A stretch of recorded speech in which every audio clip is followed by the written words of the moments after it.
the shepherd who became emperor, Thrace to 35 AD. Maximinus Thrax was born in a shepherd's hut at the edge of the Roman Empire. His father was a Goth, his mother from the Alan tribe. Neither were Roman citizens. They herded goats in the mountains of Thrace, living a life Rome barely acknowledged. The boy grew impossibly tall, over 8 feet tall, according to ancient accounts.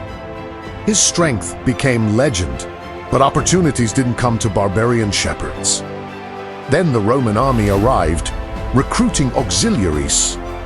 Maximinus joined as expendable foreign muscle. He couldn't read or write.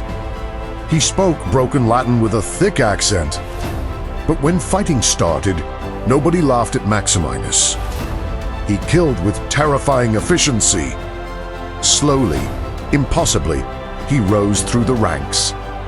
The illiterate shepherd became a centurion, then a tribune, then a commander. By his 50s, this man who had herded goats commanded entire legions.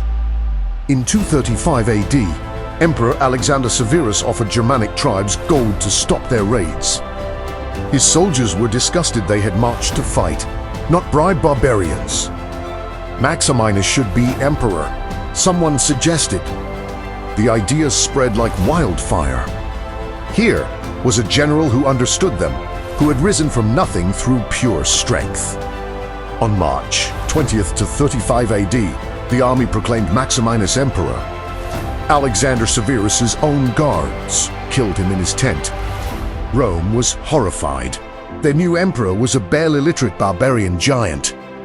He had never held political office. He had never even visited Rome. But the legions didn't care. Rome needed a warrior, and Maximinus was the greatest warrior they had. He launched campaigns into Germania, fighting beside his soldiers. Germanic tribes were pushed back. Roman power was reasserted. But the Senate sent only cold acknowledgments. They would never respect the barbarian shepherd, and Maximinus felt the contempt.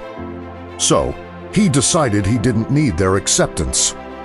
He would rule through the army alone. He spent 3 years on the frontier, never returning to Rome. He won battles, but raised taxes brutally to fund his wars.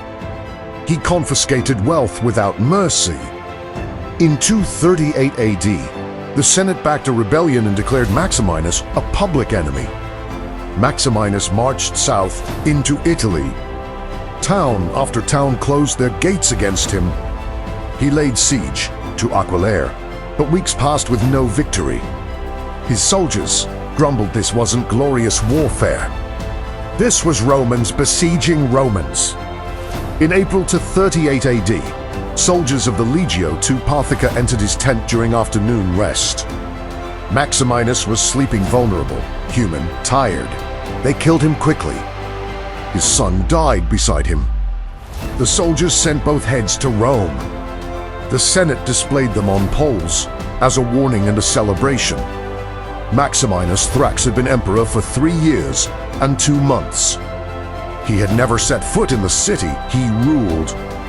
But he had shattered something forever. He proved that anyone could become emperor if the army willed it. The age of military emperors had begun.